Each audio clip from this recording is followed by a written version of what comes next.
the relationship between love and physical attraction. Is there a relationship, or basically what is the relationship, or is there a relationship?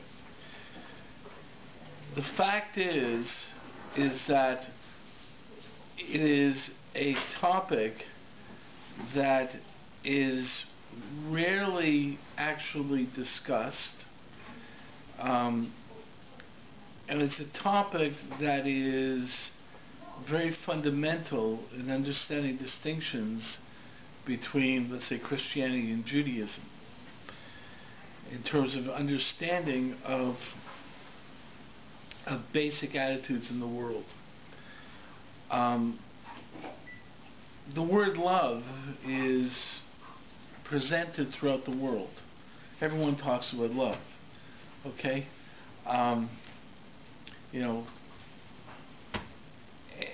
mean, the fact is that Christianity refers to itself as the religion of love. That's what it's all about, and so forth. The fact is that term love is not really ever really defined. And when it's defined, it usually has a difficulty in explaining what that definition is.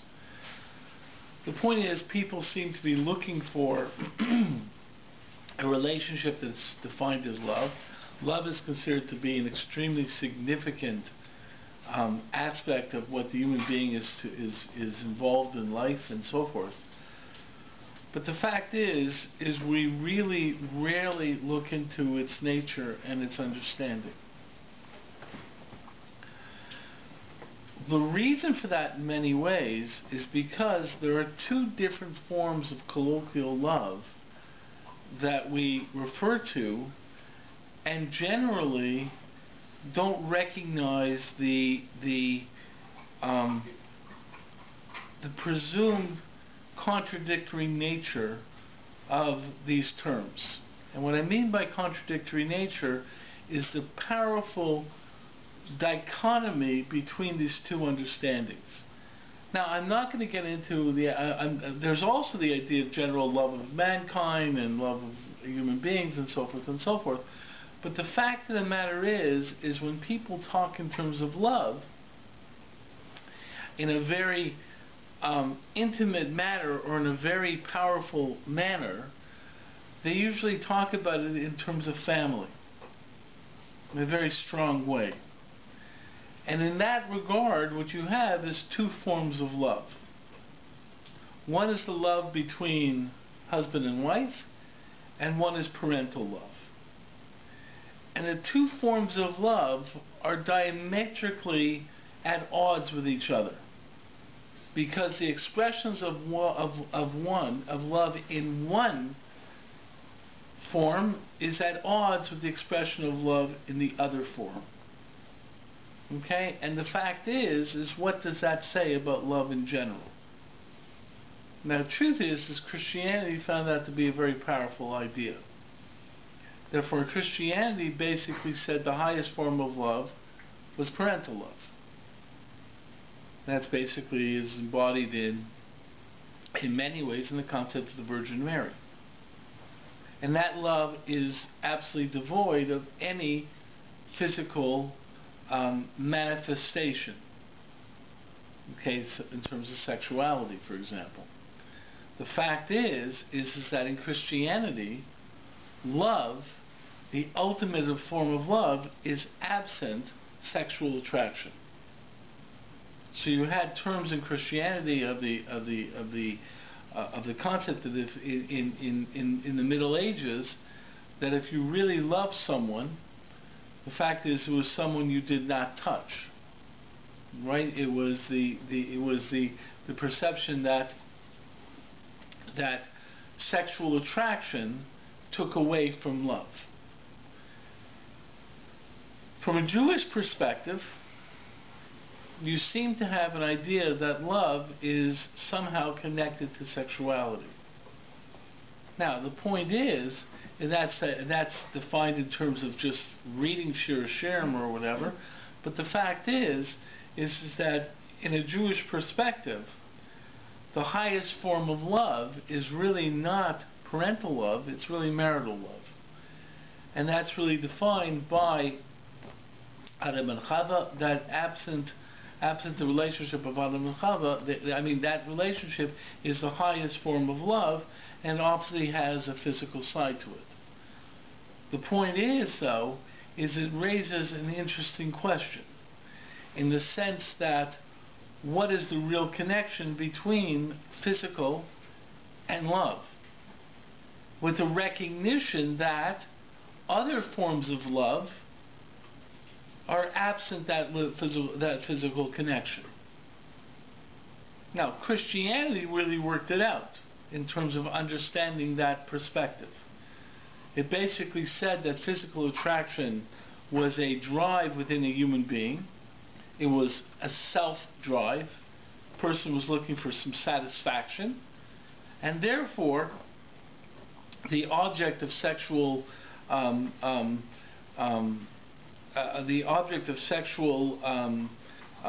satisfaction actually served the individual.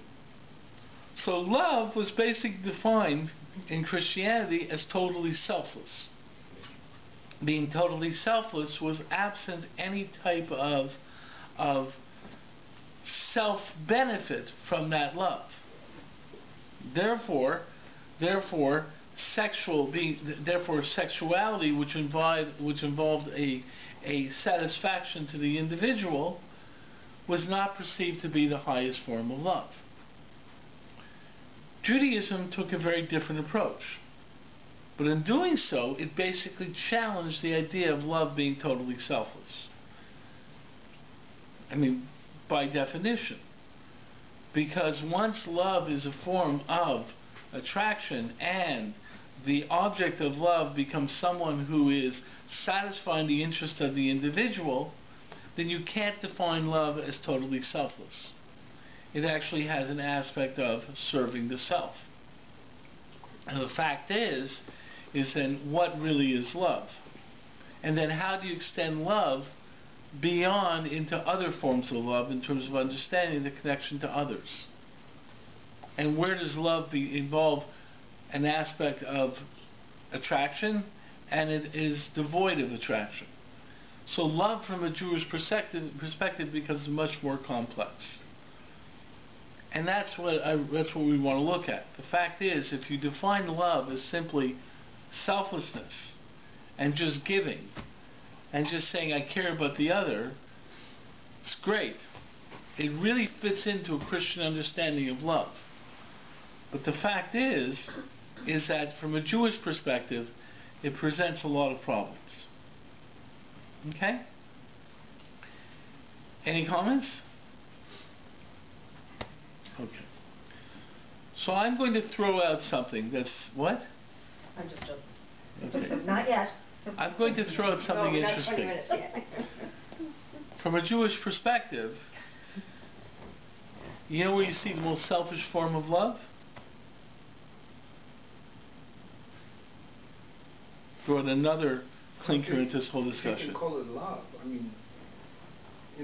Allah and Jacob never said anything about I love love. Well, Isaac loved Rivka afterwards. Afterwards. Yeah. And afterwards, he brought her into the tent. Then he loved her. And then he loved her. Right. That's the Allah. Right. And but Jacob basically said to Lavan, he said to him, "Give me Rachel, I want to get into her." That kind of stuff. How do you define love? However, that's what we're going to end up with. That's what we want to get into. But the fact of the matter is where do you have an example of selfish love from a Jewish perspective? David. Why? Because he sacrifices the well-being, and he put himself directly in front of. He put his own personal value directly in front of that of another human being. You're saying selfish? What do you mean? What do you mean? What Selfless. Selfless. That's Oh, not selfish. I thought you said selfish. Right. No. No. What's the selfish one? Okay. So let's look at the Selfish love. selfish love. Yeah. Let's look at the Christian model. Selfish. Why? She's an old lady. No. This is Oh. the fact of the matter is. I'm confused. I'm sorry. Your question was My question a was description of selfish. Selfish love. Right. Now the fact is I'm throwing that out as another clunker. What did I start off as? I started off by posing out this perception of Christianity and Judaism. And I said Christianity has this idea of selfless love and uses the parental model. Right? Right? The motherhood model is the aspect of selfless love because the mother is totally giving and totally selfless. Yes. Okay? The fact is I presented that in contradistinction to the Torah model, which says that the essence of love is the husband-wife model, which involves aspects of sexuality. So I pointed out the aspect of Christianity's challenge to that the idea of marital love has an aspect of selfishness because the objects of love serve to benefit the one interested in love. So the people involved in that relationship satisfy drives of each other. So that's why Christianity says it's a selfish love. Okay? Now I'm throwing a kinker into this whole thing, and I said, where do you think Judaism starts defining selfish love? What about David and Bathsheba? That's if you apply the Christian model of sexuality. But where does Judaism see a selfish love? Not totally selfless. Now think of the Christian model. If I was saying the Christian model is like this, and there's a Jewish model like this, so where do you think I'm going to end up going? The Jewish mother. The fact is a whole question of the nature of love, of the parental love. Even though a parent gives to a child, right, and is totally selfless toward the child, what is the motivation of the parent? The motivation of the parent is highly the parent's own drive to give. So the truth is, there's questions about in terms of kibbud avim. Why do you have to do it? Because of keres hatov, because the parent is taking care of you. And there's arguments that even though the parent takes care of you because the parent is fulfilling their own drive to take care of you, and it's totally a selfish desire to take care of the child, and the parent is motivated by a selfish drive to care for the child, you still have to have a keres hatov. So you have to now define selfish. That's a good point. The fact is now you're interested in what is this idea of selfless and selfish. And the point is that selfish can be I'm driven to care for another. Now the truth is you get into these difficulties in terms of your drives and so forth. The fact is that the opening of this whole discussion is the understanding of the human being and the understanding of drives. Who was very driven to take care of others? Who's a model of developing the drive to take care of others? Abraham is basically someone who's standing and says, there's no guests here, I need guests. Right? That's for his own satisfaction.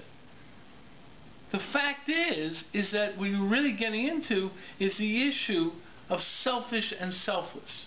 Now the fact is that's really where you're going with this whole discussion. And really what puts Judaism at odds with Christianity and other perspectives in our world.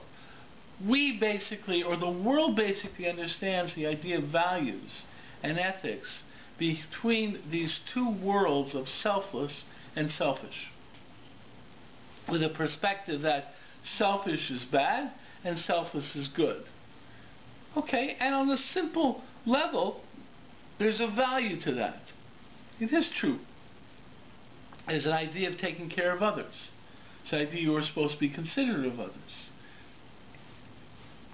If you only take care of yourself, you basically have a narrow perspective, and it's considered to be negative.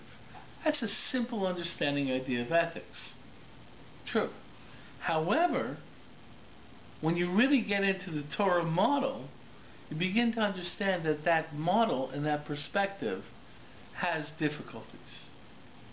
The reason it starts having difficulties is the drive to take care of others is also a personal drive.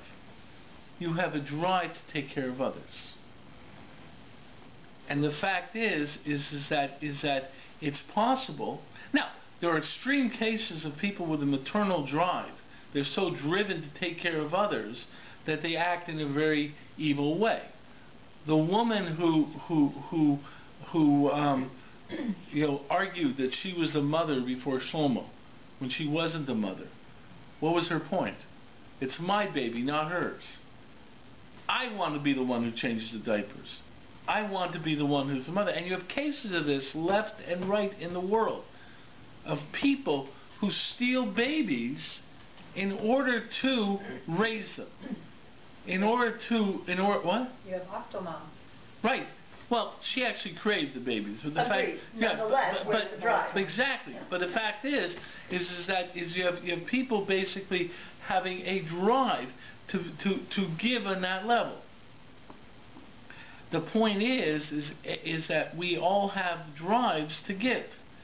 And the fact is the drive to give. But once you start looking at things from a different perspective, you begin to understand that human beings inherently have drives. And the drives to give are somewhat similar to the drives not to give. And therefore the understanding of ethics becomes somewhat different. It's not simply selfish or selfless. It's an aspect of how you start to look at the different aspects of what the drives indicate and what is being presented to you as the ultimate ethical model. So, is there anything like selfless love? Does it exist? What would be selfless love? Is there a problem with? Is there a need to have selfless love? That's another one. Okay, or is selfless love just a simple aspect that it is a love that fulfills a very specific drive in the person of only caring? The fact is, though, is that it's still a drive. I mean, there's a famous story with the Rabbi. I forget what it was. The person. I forget the story with the esrog. If any of you remember who this was, there was a story of the esrog. Where someone was sent from the city to get an esrog for the Rav of the city. And he finally found one person at an esrog and said, I want the esrog.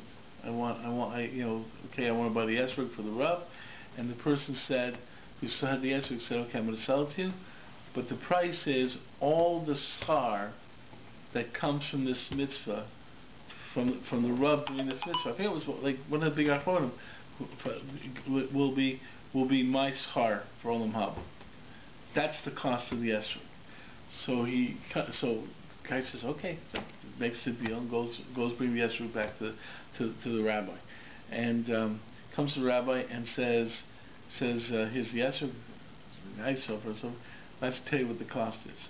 All the schar that you have from doing this mitzvah has to go to the schus of the person who sold it. You get no schar for doing this mitzvah. And he thought that the rabbi would be very upset, and so forth and so forth. The fact of the matter is, what happened was the Rav, was so happy. He's like, wow, this is, wow. And what happened? He says, all my life, right, I wanted to do a mitzvah simply because of my Avos Hashem. Simply because God wants me to do so. Without any gain for me. Right? You have now given me the opportunity because I won't get any schar from doing this. Now, the truth is that it's selfless, but the truth is he's driven by that. But how we define self. The point is that he satisfied his own desire to do this. So he gets a schar. Yeah. Well, the point is his schar was given away, but the fact is he gets a personal satisfaction. It's hard. Right. Okay. I'm not denying it, but the fact is once you understand that, you begin to understand that defining good and evil from a selfless perspective and defining love from a selfless perspective becomes problematic. Because the fact is people think love is caring for others. The point is, what's your drive to care for others? And how does that fit into other drives that you have? And especially in our world today, when you start dealing in terms of sexuality, the fact is the Christian model of love is going through tremendous challenges in our world today, because people do understand love in a much more romantic perspective, without understanding the Jewish perspective of it. The point is that a starting point has to understand that human beings are created with drives. This is the way HaKadosh Baruch Hu has created us. So the point is that drives that we have are really creations of HaKadosh Baruch Hu. And the starting point for understanding that is a concept of Chayecha Kodman. Okay, the famous case of that's presented in the Gemara of what do you do with two people in the desert and one has a canteen. There's enough water in the canteen for one of them to make it through the desert. If they share the water, they'll both die. So what do you do? So Rabbi Kiva's answer is Chayecha Kodman. Your life is first. You have to keep the water. Okay? Okay, now, the truth is there are other people who do hold, there are some other sheets that hold that if you give it up, there's Midas Chasidus, if you give it up to the other person and you die, there's some sheets hold that, okay, that's also acceptable. But most people understand Rabbi Kiva is saying this is the halacha. The halacha is you have to drink the water and you can't give it to the other person. Even though you may have difficulties watching the other person, but basically. On the other hand, you can say that maybe there will be help while you are sharing the water. Right, so the fact is, okay, so that you can't say either, because that's Semchen al Nes. Your decisions have to be rational. So there's a whole variety of issues in this, in terms of what you can rely upon, not rely upon. But generally, your decisions. There are people who would take that approach, but the fact is that you rely upon a miracle or something. But the fact is, the general approach is you have to take a rational approach. I know we had a case. You'll never know when you're going to die. How would you know that you're going to die?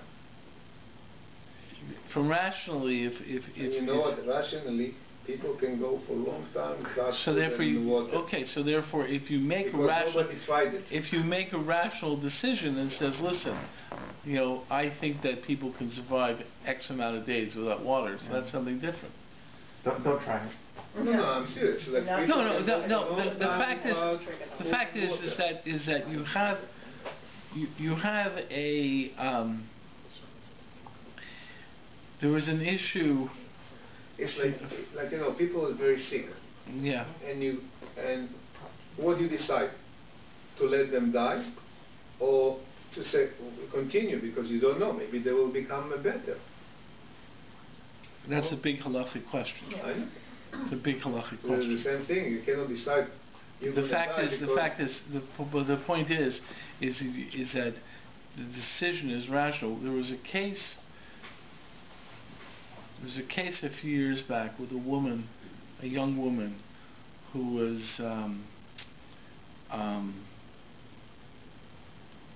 in a car accident, and the whole community was doing tehillim on her behalf. And then the issue came back where the doctor said, basically, that's it. She's not going to make it. And she was a little baby. No. Most of the Rabbanim in the city came out with a statement that we no longer daven for her. Okay, that you can't do tefillahs anymore, because the tefillahs will be for tefillah of the nace, and you can't daven for a nace. That was the statement based on the Gemara and Brachos. That's why a miracle. So the fact is, once the doctor said that that's it, you can't do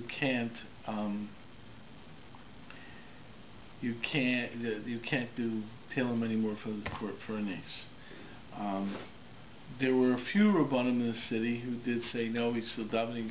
Whatever. But the fact is, the Gemara and Brachos support what most of the Rabbanim felt. The fact is that in decisions we basically look at rational decisions. You know, you can hope for a nace, but there's whole questions about this. But that's not where I want to go. What I want to go is that if you look in the Gemara, in terms of straightforward, in terms of the Gemara, Rabbi Kiva says the guy who has the water because he has the water drinks it because chayecha kodim. Now, what is he basing that on? Because there is a problem. For instance, when they say that doesn't make any sense really. If you think about it, how do you love somebody else as yourself? Yeah. There's a big problem with this too. I mean, totally. The other person has to love somebody else as himself, and so on. It doesn't make any sense. Absolutely. You cannot resolve that. Before Shmuel asked that question. Yeah. V'ahavta l'recha kamocha is a real problem. How can you love somebody as yourself? Yeah. So the fact is you cannot actually love somebody else. So the fact is, so the truth is that Rabbi Akiva, who says that V'ahavta l'recha kamocha is a klal gadol b'Torah, right? He's one who says that. But the fact is at the same point in time, he understands what does that term mean. So the truth is there's a lot of discussion of what that term actually means. The Marsha, for example, says v'ahavta l'recha kamocha. Okay, if you in terms of Hebrew, right? If anyone here is an expert in Hebrew, v'ahavta should be what? What should be the form of the article of the object? V'ahavta. Et, right? It's b'ahavta l'recha kamocha. So the Marsha basically says is to respect. B'ahavta l'recha kamocha is respect the self-love of your neighbor as much as you respect your own self-love. That seems the way the Marsha understands it. There's an argument that says that the way that Hillel phrased the pasuk, right? The way Hillel phrased the pasuk says, "What you don't want done to yourself, don't do to another." He says people say that's why he phrased it that way because the negative makes sense. Don't to another what you don't want done for yourself, but you can't tell someone to love yourself as yourself. So Rabbi Akiva, who's the same person who says v'ahavta l'recha kamocha is a klal gadol b'Torah, he basically says, the v'ahavta l'recha kamocha is is a big principle in the Torah. The fact is he says that chayecha kodmim, right, that your life comes first. Now the fact is that the truth is that's the way we're created. Now that's an important starting point to understand the Jewish perspective on ethics. Jewish perspective on ethics basically starts with the perspective of the Creator. Now let me tell you what I mean by this. There was a case a few years back of who was the Pope who was from Poland? John Paul. Is he from Poland? John Paul II was from Poland, from right? the German one, but before the... Yeah, before the German one. It was John Paul II, right? He was from Poland, right? He beatified, I don't know if he made him into a saint yet or what, but he beatified a Catholic priest from Poland. And what this Catholic priest did is that there was a Nazi who gathered together some Poles, and this Nazi was going to kill one of these Poles. So this priest came forward and said, don't kill him, kill me. Right? So the Nazi basically said, okay, doesn't make, I don't care. I just want to kill someone, and I don't care, so I'll kill you, not him. So the Nazi killed the priest and let the guy live. Okay? So this priest became very became an object of praise within Polish Catholicism. A person who gave up his life for another. Okay? and eventually it turned out that they beatified him on the path to sainthood, and the guy he saved came to the Vatican when they beatified him. Like he was there, and oh well, this guy saved me, and so forth and so forth. This was a major idea. The fact is that what this guy did is contrary to Rabbi Akiva's directive. Rabbi Akiva's directive is chayecha kodem. And the fact is, if you get into a whole variety of halachas, you get into issues of like there's a famous case in the Gemara of the Romans surrounding a city and saying, we want this person, and if you don't give this person, we're going to wipe out the city. Okay, so the person came out and went and gave himself up to the Romans. There's a whole other question: how could he do that? So one of the arguments is since we're going to wipe out the whole city anyways, and he would have been wiped out anyways, he could do that. But the fact is there's this concept of chayecha kodem, and you can't just sacrifice your life to save another. Now the truth is there's some interesting questions when you can do that. There's a whole variety of halachic questions like that.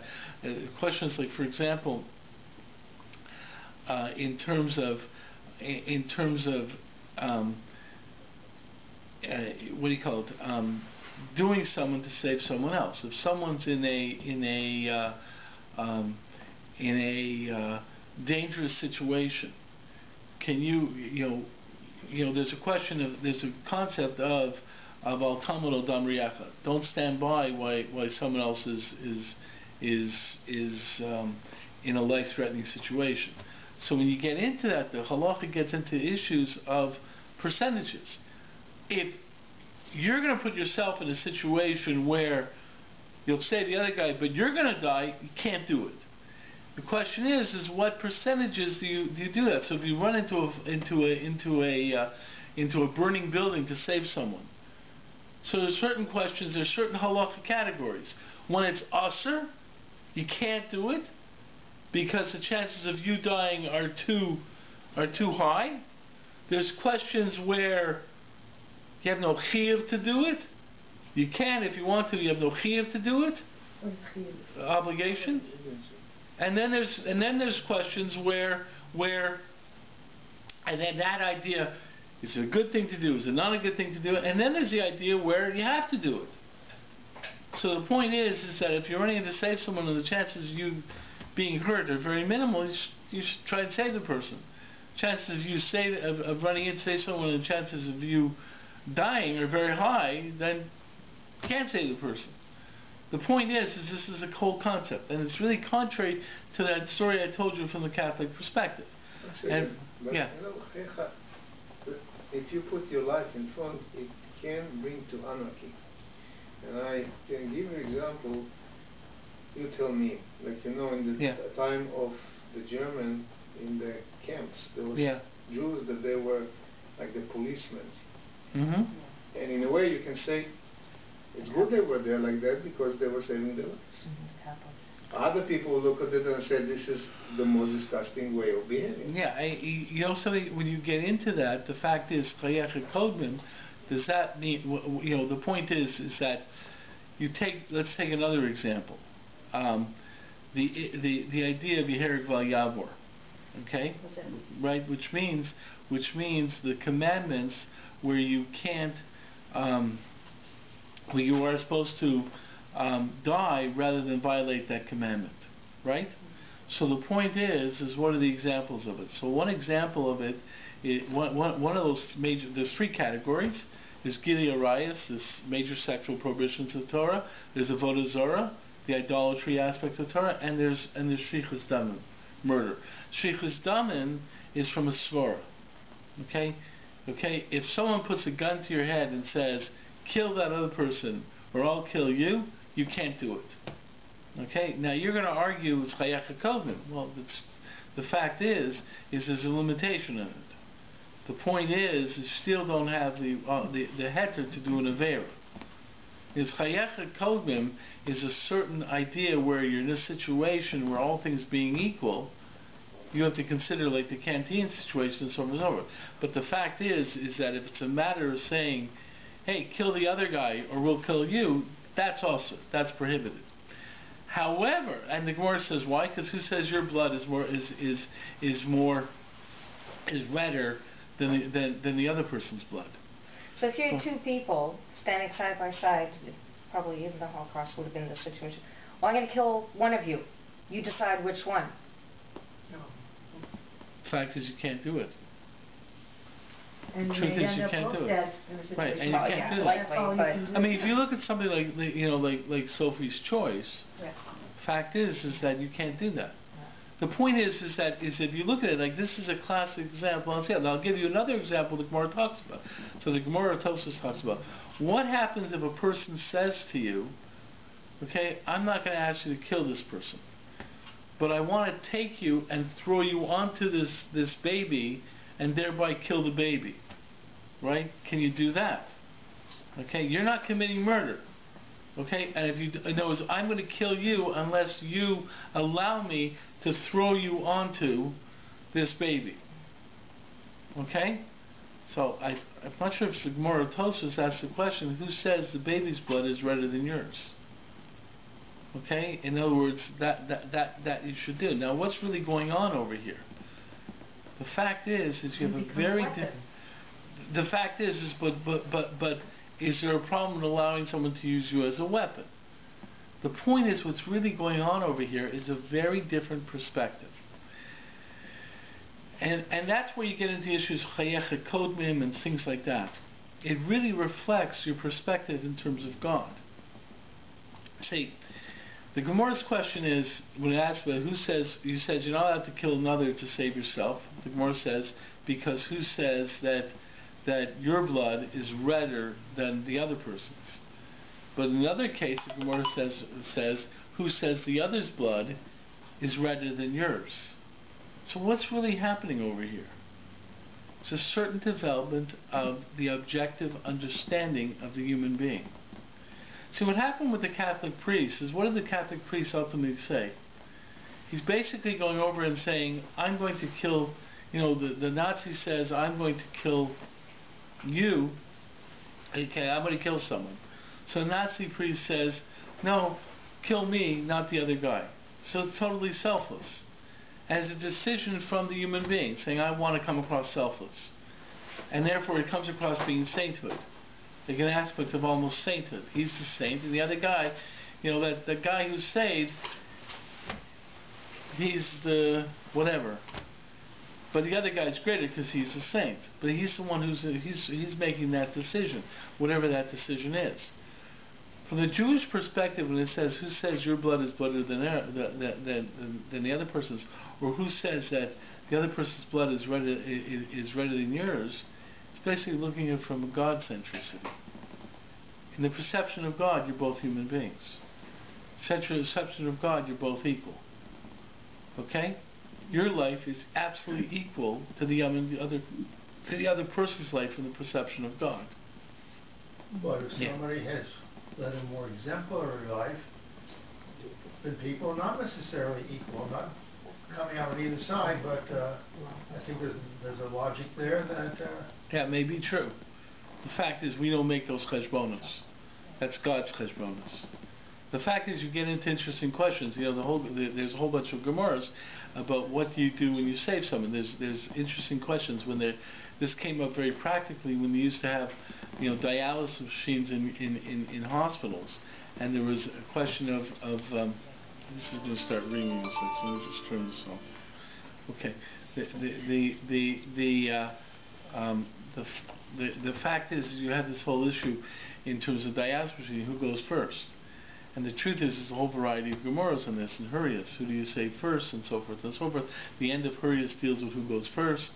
In certain situations, there's a hierarchy: Cohen, Levi, Stroil, King, something like that. There's other situations where you have issues based upon exemplary situations, right? The Talmid Chacham is supposed to go first. The Rabbi is supposed to go first. There's other situations where it's first come, first serve, and the reason it turns out to be first come, first serve is because everyone is equal. So when it came to dialysis machines, it came down to the decision, I think, of Rav Moshe was first come, first serve. There's a certain priority in order because all human beings are equal. And there's a whole variety of cases. Where do you apply this standard? Where do you apply that standard? There's a whole variety of issues. But the fact is, though, is that the perspective of the human being is that all human beings are equal in the perspective of Kodesh Baruch Hu. Now that really changes the perspective in terms of selfishness and selflessness. The fact is that who says your drive is secondary to the other person's drive? You have a drive to live, the other person has a drive to live. So when Rabbi Akiva says Chayech and Kodmim, he's saying from your perspective, in this situation, you're supposed to make your drive to live have priority. But the fact is that's because that's what a Kodesh Baruch Hu has placed within you. And the fact is, if you look in terms of a lot of discussion, in terms of Meforshim, it talks in terms of the fact that human beings have a self-love. And God created you with a self-love. So when you have a question of Ahavta l'recha kamocha, and you ask this question, wait a second, how is it possible to love your neighbor as yourself? Because our self-love is supposed to be inherent and very strong and so forth. So if the Meforshim say ein hachinami, this is the way you're created. Because God created human beings to take care of themselves first. Why? Because human beings have a responsibility. Their first responsibility is to meet their responsibilities in life. That's what human beings are about. That's the ethical structure of Judaism. What about Ezer Kenegda? So what is Ezer Kenegda? Well, you're a helpmate, but so then by definition, your responsibility is to help someone else fill their responsibility. And you get into issues. Is it the woman's only supposed to help the man, and the man's supposed to help the woman? What exactly are you actually creating with the concept of Ezer Kenegda? Right. The fact is, what's really being developed there? What do you mean, like? Okay, so let me take this up. The first step is the idea that there's you. HaKadosh Baruch Hu has created you. You have responsibilities. HaKadosh Baruch Hu has created drives within you that you're supposed to use in the furtherance of your responsibilities. So you have to take care of yourself, because you have a responsibility to fulfill your job. Right? There's a famous story of the Chavetz Chaim, where there was a guy, there was a big Gvir in Europe, who very wealthy guy in Europe who supported a yeshiva, and this guy wanted to quit his job. He had enough money and just go learn. Just wanted to go learn. So the Chavetz Chaim called him in and said, hey, "It's very nice you want to go learn. But I want to ask you a question. There's someone who's a soldier on the Western Front, okay? And he deserts his post on the Western Front, goes out to the Eastern Front, right? And does some great brave acts over there. What do you call such a person?" So the guy said, "A hero. You get a medal." So the Chavetz Chaim says, "No. He's a traitor. He's a deserter. His job was on the Eastern Front." So he says, "Get your point over here." What was his point? His point is, your job is to support yeshivas. It's very nice you want to go sit and learn, but you're doing a very important job supporting yeshivas so others can learn. So don't go sit and learn. Keep your business going, and keep yeshivas going. The fact of the matter is that you look at responsibilities. Now, the point is if you see responsibilities, you start off as a responsibility. Therefore, taking care of yourself is understanding that I have to create the situation that allows me to make my responsibilities. And therefore, what is the difference in terms of, we're going to get to Ezer Kenegda, what's the next difference in terms of your relationship to others? Part of your responsibility is caring for others. But what also comes about with caring for others? It's not just about caring for others. What also happens? When you care for others, what occurs? You basically create out, and for example, Rav Shimon Shkop, in his introduction to Shar Yosher mentions this, is that basically what you do is you create groupings that extends the self-concern. What happens when you marry and have an Ezer Kenegdo is that you now form a union with another person, that the two of you together work together for your mutual responsibilities. What happens when you form a community?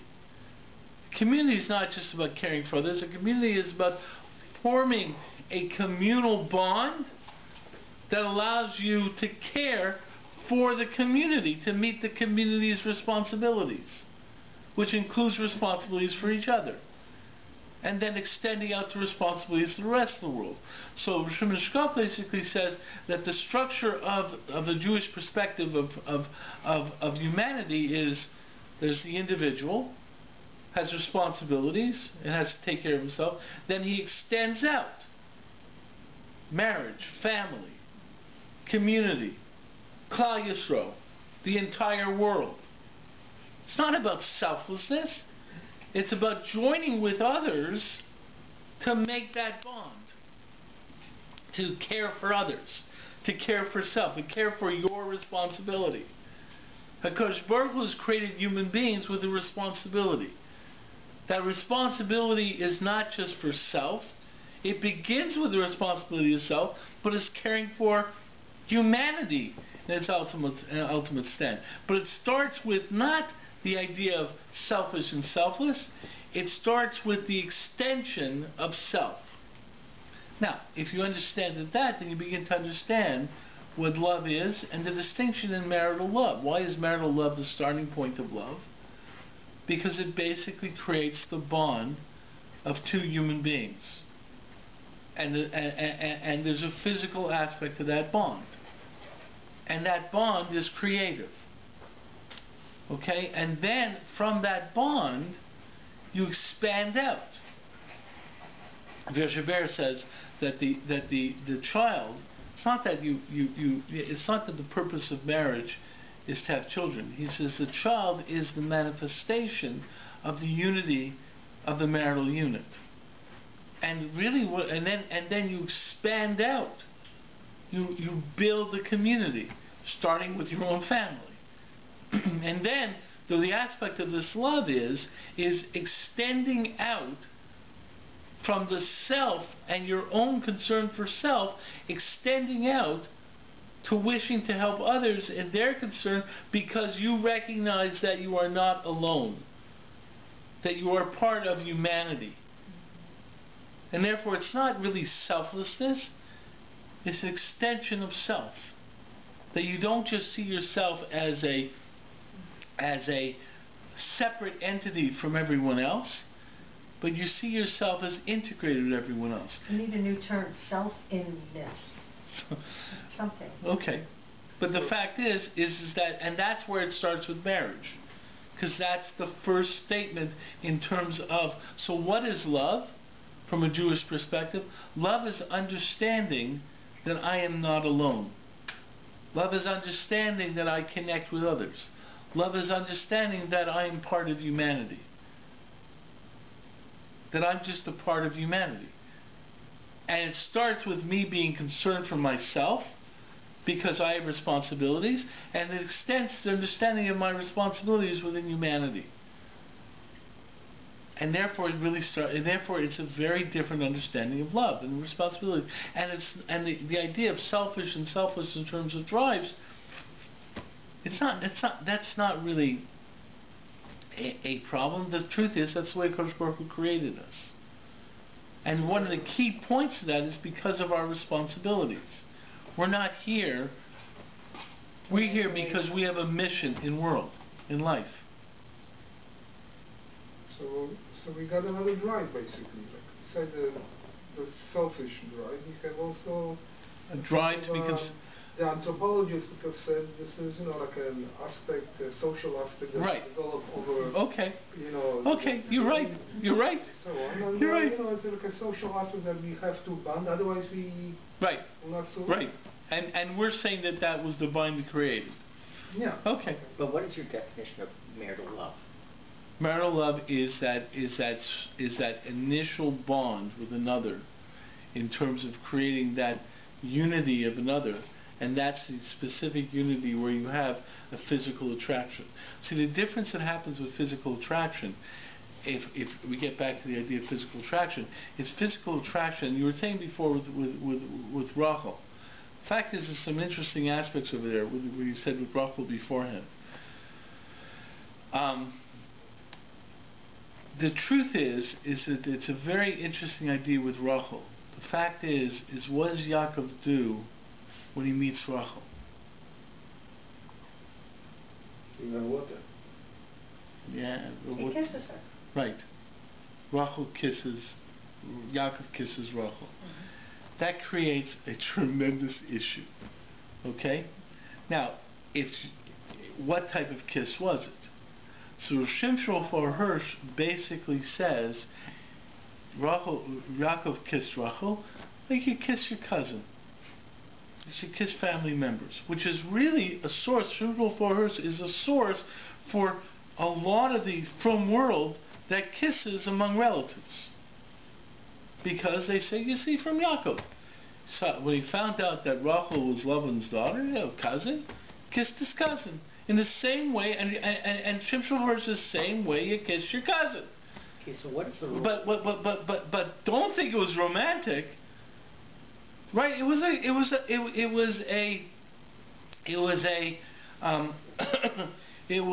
that type of kiss. But on the surface, when you look in terms of the psukim, what does it seem like? It seems like love at first sight. Rachel was basically before we talk about this, that Yaakov saw that Rachel was his beshert, and there was a tremendous attraction there. So the truth is that there's the argument that attraction really is an aspect of the indication that you are bonded, that you have some bonding in this purpose. Now the fact is you can be attracted to many, many more people. But the fact is, if you look at the classic cases, the perception of, let's say, David and Bathsheba, that's an argument that David and Bathsheba's attraction was the fact that this really showed that Bathsheba was David's beshert. Although Rav Yaakov Anton says we really don't know who David's beshert was. So what is the role of physical attraction? Physical attraction is basically an indication that there is a bonding, that this may be a person that you are to bond with. So it's mandatory. In terms of relationship? Yes. Okay, so you're raising an interesting question in terms of marriage. The fact is, it's clear that if you look at the halacha, a husband and wife are expected to be physically attracted to each other. If you look in the Shulchan Aruch, even though Shulchan Aruch says that you're not allowed to, you shouldn't be interested in physical, you shouldn't look at women, so forth, but it specifically says that in trying to find a spouse, it's important to see if you're physically attracted to that person. Physical attraction is an indication that you have a bonding. Now, the truth is, other people have a different perspective, and you get this issue from the other viewpoint in terms of Rivka. Okay, there's other people who say that there's other reasons you bond to a person, and then afterwards you develop a physical attraction. But the point is that physical attraction is necessary within the marital unit. Now, when I'm trying to, I guess I'm leading to the perspective as a romantic and so forth, that it indicates, it is one of the ways of indicating who you are bonded with, and the understanding of love is an understanding of who you bond with a distinction in the bond of that mate, and then extend it out to other people you are bonded with. And the point being that in a Jewish perspective, sexuality is the way you bond with that one person, applying monogamy and so forth to one person. But the fact is after that, this is not a way that you bond with the rest of humanity. But it is not circular, because without physical attraction, you can't have intimacy. Yeah, and if you can't have intimacy, you don't have that bond. No, that's what creates the bond. That's the idea of what is that's the value of the bond.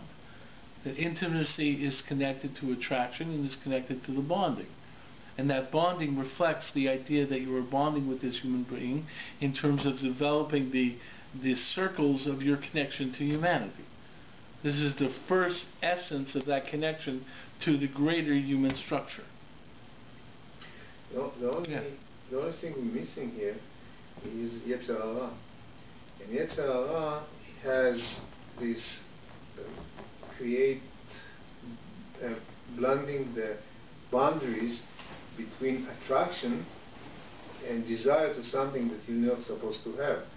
Like what happened between Chava and Nachash and the apple. Chava saw the apple is very attractive, okay, and it become that it confuse you what is real bonding and real lust. There's a question of how you define what you call Yetzer Hara, okay? And maybe that would be a worthwhile thing to talk about.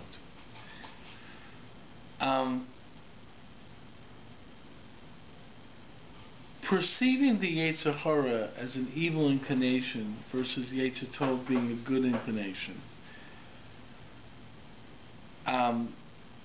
is somewhat problematic if you really look at the sources.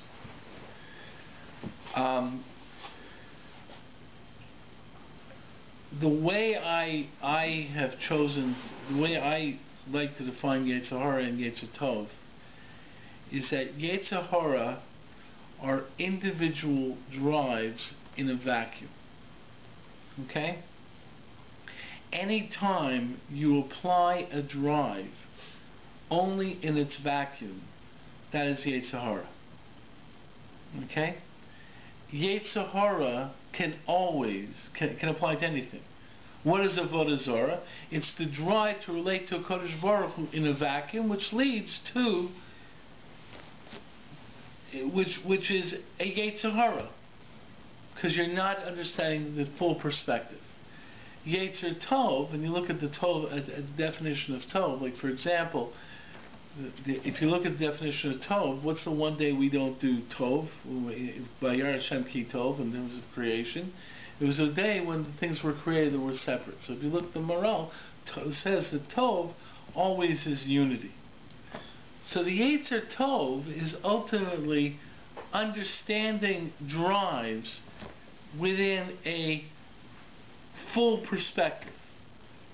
Okay? So we have individual drives, and then we are supposed to know how to balance these individual drives and apply them correctly. So to me,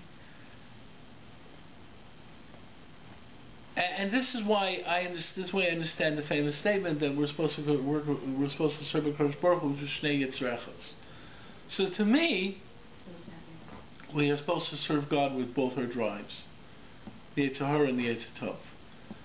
So for me, the drive is always the same. There's a hunger drive. It's parv. It can either be used for good or evil. There's a sexual drive. It's parv. It can either be used for good or evil. Okay? There's a drive for religion. It's parv. It can either be used for good or evil. Okay? Now, when you apply it in a vacuum, and you only think in terms of your hunger drive without any other consideration whatsoever, that application of a drive in a vacuum without any greater perspective, that's a Yetzer Hara. And usually that results in Averos. When you understand your drive and apply it within the broader perspective, which involves all the other aspects of existence and so forth, then that's a Yetzer Tov. That's because the drive is applied within this broader perspective of all understanding of existence. So the fact is that when you eat, say, eating, okay, if you're overtaken by your hunger drive, right, and all you can think about is the fact that you're hungry, you may eat a ham sandwich, because all you're thinking about is hungry. Oh boy, I'm satisfied by ham sandwich, I'm satisfied by my hunger drive. That's where you get Averos. Because all you thought about was this drive in the vacuum. So let's say we talk Tamar and Yehuda. Yeah. How do you see this kind of relation? Like everybody sees it, well, this is kind of very weird that Tamar will seduce her Yehuda to have a baby. Yeah. Is it right, or she's just supposed to wait? Maybe she's going to marry another person and have a baby inappropriately. Yehuda says, "Sadek mimeni." No, I understand. So right. So the fact of the matter is, that listen, Moshe Rabbeinu. This is a classic example for this idea. Moshe Rabbeinu didn't want to take the mirrors from the women, right, in building the Mishkan. Why? Because he said this was the Yetzer Hara. They used to beautify themselves in order to attract their husbands. In order to they used to beautify themselves with the mirrors and go out and then get their husbands to sleep with them because they look so good.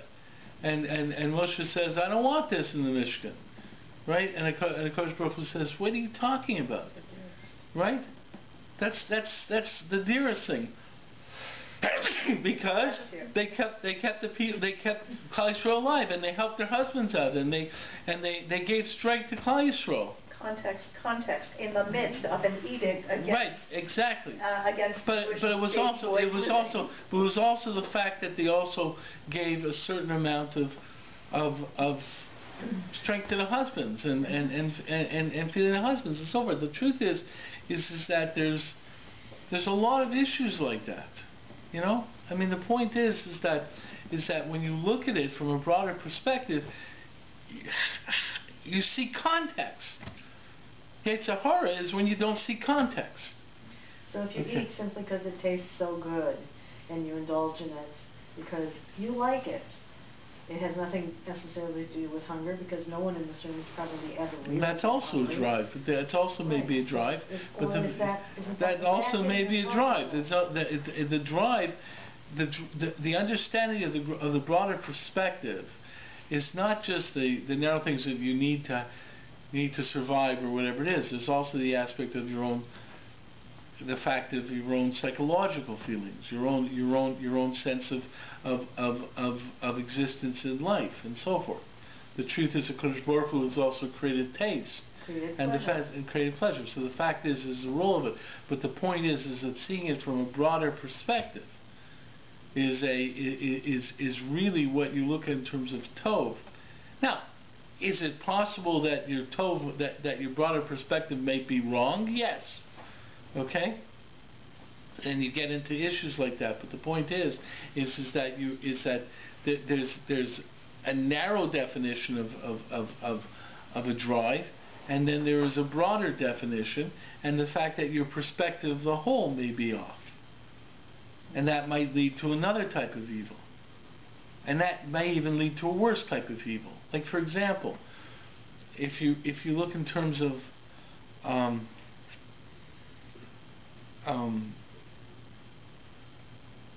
I'm going to use Hitler as an example, but I'm also thinking, in terms of Esav and Amalek and stuff like that, that people want to define evil in terms of sex, drugs, and rock and roll. It's the easiest way to define evil, right? A person's just interested in the most base drive possible. The fact is that when you deal with someone like Hitler, the fact is that he attempted to use his drives to create a whole. His whole was off, because his whole was overtaken by his narrow perceptions of nationalism. So all he cared about was the German people at the expense of everyone else. So the truth is, but his evil was even more intensified, because it wasn't just in a vacuum. It wasn't just, I want sex, drugs, and rock and roll. He actually developed these things and said, there's a place for this, there's a place for this. But the fact is that the result was evil because he didn't consider the whole picture. So the truth is, as you define the picture, or you define the context, a lot of times there's greater evil because the person is actually seeing a little bit beyond the narrowest context, but not seeing the real context. And that's where you get it. And I think that's also a question I'm where all you get into confused issues. there, but maybe he did see what he thought was the whole. Yeah, and that's evil. That's right. He the whole thought. context. That's right, and that's evil if you see it that way. I see. Right? It's no different Right? than radical Islam. Same Well, story. the fact of the matter is that that's really the context of Avodah Zarah. Avodah Zarah, although Avodah Zarah was much more base, but the fact is you see this perspective. But the key point is in many ways, the starting of the ethical perspective of Judaism is really vastly different than the ethical perspective I started with. In Western society, and especially from a Christian perspective, good and evil are always defined as selfish and selfless. That's always it, or the other way around, right? Good and evil is selfish and selfless. Okay, and the fact is Judaism immediately says, no, wait a second. The starting point is with the Creator who's created human beings with a mission. And the definition of meeting that mission is what life is about. And that mission is not just singular, it is communal, but it has to be developed in a certain way. It's a very different definition of good and evil, and therefore it yields a very different definition of love. It's love becomes a recognition of the unity of existence of but then the people. Just to explore it further, is love essential to a long marriage? Love is, the question is how do you develop love? And this is the question that exists in the argument between Rachel and Rivka. By Rivka, love came afterwards.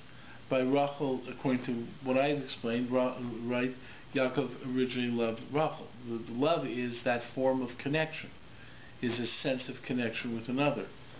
Does the Torah or do the Mefarshim talk about the qualitative nature of each of those and if one was preferable? Yeah, big machlokus.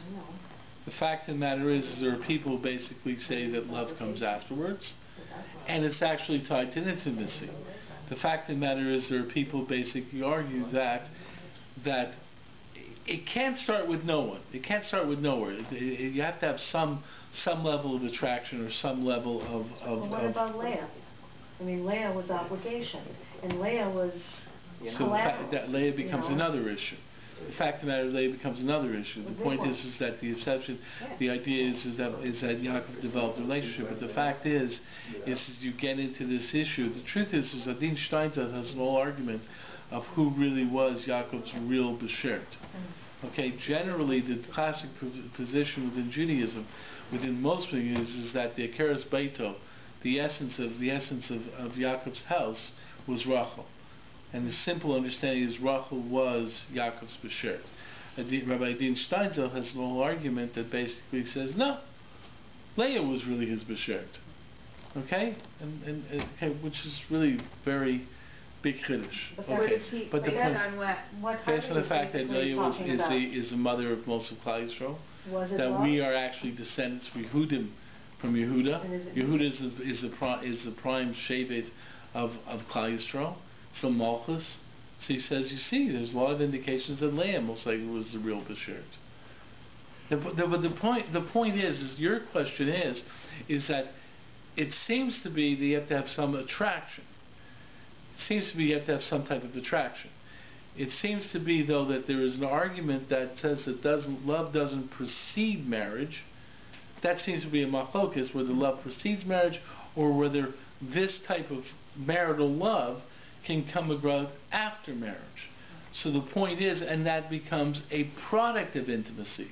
In other words, it's not the fact that I am attracted, I feel this love of the person, therefore I will have relations. It's that we have a decision that we got married, and because we have relations, we develop the intimacy. That's much more of a Hasidic concept and so forth, but you've had that argument. But the point is that the development of what that intimacy is about, and that definition of love, is not selflessness, it's the idea of bonding. That's the key point here. So how can this, I understand what you're saying, yeah, but where you have let's call him a ring, where the guy meets the girl, and he sees her once for an hour. Right. 2 hours. Right. And there's a decision to get married. Right. And they don't see each other until the marriage day. Okay. Yeah. Is that not inconsistent? Because you don't know who you're marrying. The point is that this is the case of Leah. The fact of Leah is Yaakov basically didn't find out that he was married to her until he actually slept with her. Right? The fact of the matter is, the Hasidic argument is that the decision is a rational decision. Rational or irrational? Rational. You see, the Hasidic model is that really, and this is where you get into issues of Rivka and so forth. The truth is that I have a whole study guide on this. But the fact is you see by Rivka that the decision was made rational. Well, there's an argument of how the decision was made. There's one argument that seems to say, Eliezer said, Kosh Baruch Hu, please point it out to me. There's another argument that says, it seems to be the more rational argument, is that Eliezer said, listen, I want to make a rational decision of who should be the best wife for Yitzchak. The point is if you look at arranged marriages, the decision is made rationally. What they think will come up with what leads to a good marriage. Well, it's also the community. It's about right. the community, It's not about the couple. No, it could be about the couple as well. But the fact is that it also is an aspect of community because the couple will live within the community and have some placing in the community. Well, no, they're bringing together two communities, the families. No, they're not necessarily. Okay, if you want to say they're bringing together two families as that, but the fact is they're saying, listen, because of shared lifestyles, because of this, because of that, basically say, hey, we do the same thing when we're dating. When you try to set someone up on a date, you sit there, basically you sort of say, hey, I think this person's for you because personality and so forth. Now, in that regard, you also take in physical attraction. Okay? I mean, and physical attraction can become a very significant discussion in setting up the shidduch. Right? The fact of the matter is that don't think, but the point is that in developing that argument, you then say, after they are together, there will be the love and the desire. Okay? So you're bringing two people together. The common guy that we would know would say, after, in a short order, what does she look like? Yeah. And is that a value? Absolutely, it's a factor in the shidduch. Absolutely, it's a prime factor. So it's not impolite to ask that. No, it's not only not impolite, it's necessary. It's one of the important factors. Except one person's idea. Exactly. And one of the she's beautiful. And one of the reasons that they meet together before the marriage is to see if there's a little bit of a spark. Is that if you're sitting down across the table and the person's saying, I have absolutely no interest in this person. The fact is that's a problem. Now the truth is, though, is you get into issues. We all know that there's attraction, not just based upon the most base understandings of physical attraction. The fact is one of the arguments against arranged marriages is the fact that two people can fall in love from getting to know each other, and it's not necessarily because they were sold that this person was a beautiful person or whatever. Yeah. So then you get into Ava and Achava and Shalom V'Rayut, which are four components of a relationship. Right. Ideally, a marital relationship in the context of what we're speaking about. And you have to have the physical component, but necessarily you must have a non-physical component. These are all factors. The difference in terms of the arranged marriage, and I'm not advocating arranged marriage. I'm trying to present the viewpoint. The viewpoint is that after the two people are together, they will develop romantic love. Let's use the word romantic love. The fact is that the normal viewpoint is that you should have romantic love in order to marry someone. That's basically the criteria for for marriage. It's romantic love. What I basically said is romantic love. Which is a fairly recent concept, actually. Very recent. Well, it's interesting because you actually find sources that seem to imply that romantic love, that there's ideas of romantic love. I mean, the fact is Shir Shirim does have an aspect of romantic love to it. The truth is that in our society, it's more predominant now than it was 300 years ago. Okay, but you always had people talking romantic love, and the fact is that you have sources pointing out to it. But the point is that the idea of the arranged marriage is that there's reasons to get married. Part of it is an aspect of attraction, and that once the two people live together, romantic love will come about. So and the intimacy between them will foster that romantic love. That's the issue. Okay, that seems to be part of the argument. A physical and a non-physical. Yeah, absolutely. But the point is to understand the concept. If you think of love as totally a selfless idea, right? Then you miss it. From a Jewish perspective, what love is the sense of bonding. Okay, and the idea that you are connected. And there's different forms of connection. The prime connection, or the first connection, includes a physical component. Then you have the connection to family, community, and eventually to all humanity, which is an extension of your own self-concern to the understanding of your place in the community, that you are part of humanity, you are part of Klal Yisrael, you are part of a community. The fact is, it's a very different perspective, which really flows from the responsibility we have in maintaining, in understanding that we are given missions in this world by Hakadosh Baruch Hu. It's a very different perspective. What? It's all coded in the genes. Yeah. Okay. But you know, it's okay. It's very tricky because think about it. Okay, you have a marriage. Yeah. Okay, they have attraction. They get married. Yeah. Then suddenly come the children. Yes. The children is a bond because it's becoming now this love, this support. Now there is a big responsibility, responsibility, and the love extends. And the more children you have, the love now extends to family. The bonding now extends to family. The core bonding is the husband and wife, and now as mother and father, they're the core bonding, and then that bond now extends to family. I agree with you, but I'm talking about when you're young. You still don't understand this. Yeah. It took you all your life to see grandchildren and this. Now I understand why I had to go through this labor. It's like even the woman go through labor and pain to bring the children, and it destroy her figure, and then the husband looking for. The fact is that there's a certain level. No, the point of the matter is that physical attraction is narrowly defined if you think in terms of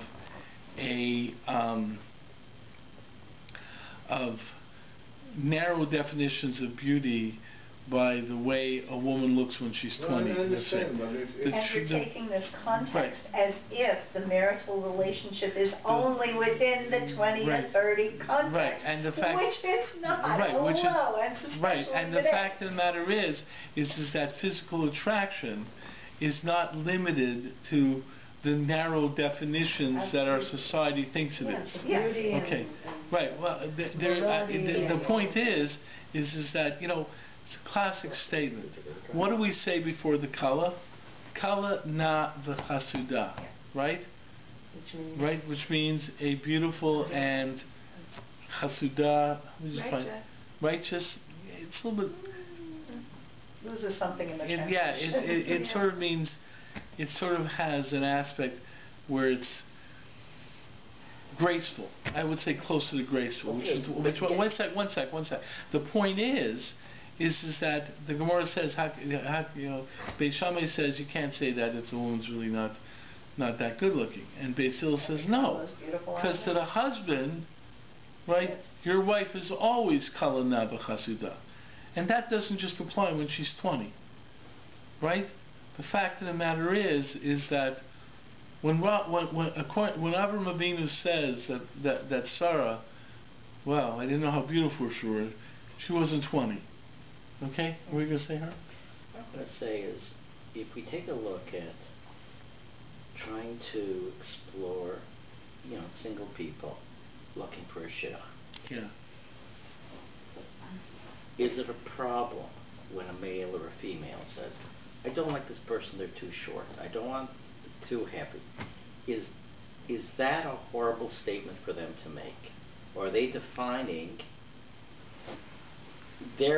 attractiveness? Or do you go and say, what a pig, It's because people have preferences. So is it incorrect for them to define their preferences? And the physical ones are the easiest. On one day... Marriage is not objective. Okay, let me give you my classic example of that. What was one of Korach's tainas against Moshe Rabbeinu? What did Korach spread about Moshe Rabbeinu? What was one of the things that he said Moshe Rabbeinu was involved with when he was trying to attack Moshe Rabbeinu? What did he say? What did the men in many men in Klal What makes you better than no. us? What? What makes you more holy than us? No, that's what he said, but what was one of his tainas? He basically created a rumor in Klal Yisrael that all the wives were interested in having an affair with Moshe Rabbeinu.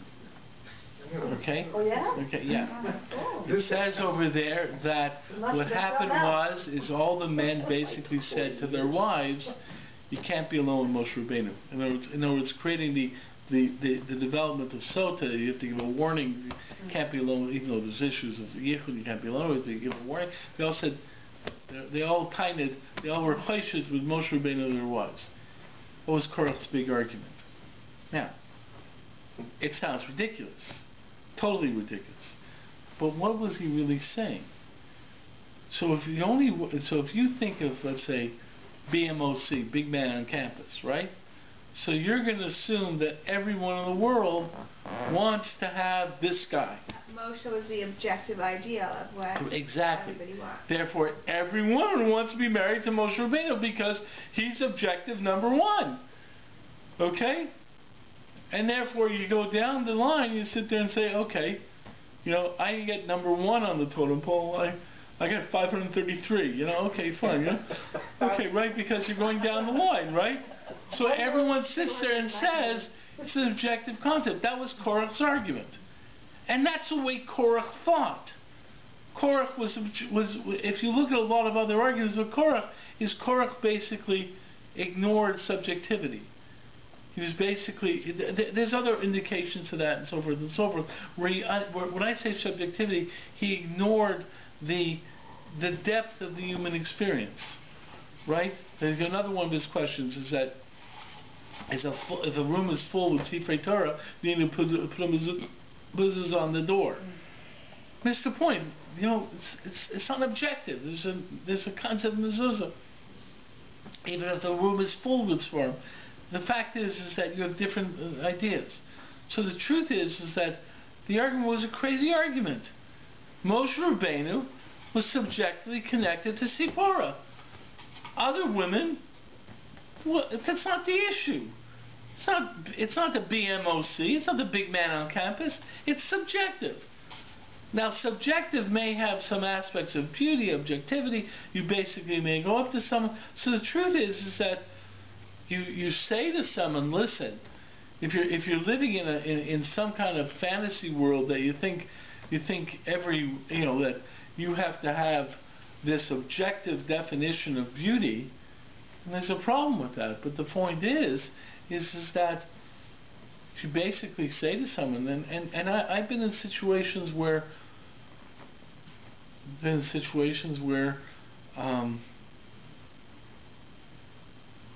I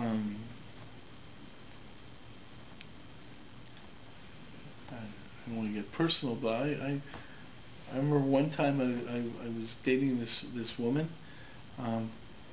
and she was like real knockout, By the way, I think my wife is a knockout also. But the fact is that. But this woman was like, everyone was like, like, she's dating you? Like, what's the story here? Like she was real. No, and the truth of the matter is that I wasn't attracted to her. The fact is yeah, objectively she was stunning, and I just didn't have that feeling for her. The point is that obviously there's a subjectivity. If you happen to be someone who says, listen, I don't want to go out with a short person, well, the point is I might sit there and say, maybe you're being too superficial, go out with her and see how it goes. And somehow you saw something and so forth, and say, gee, you're right. It happens many, many times.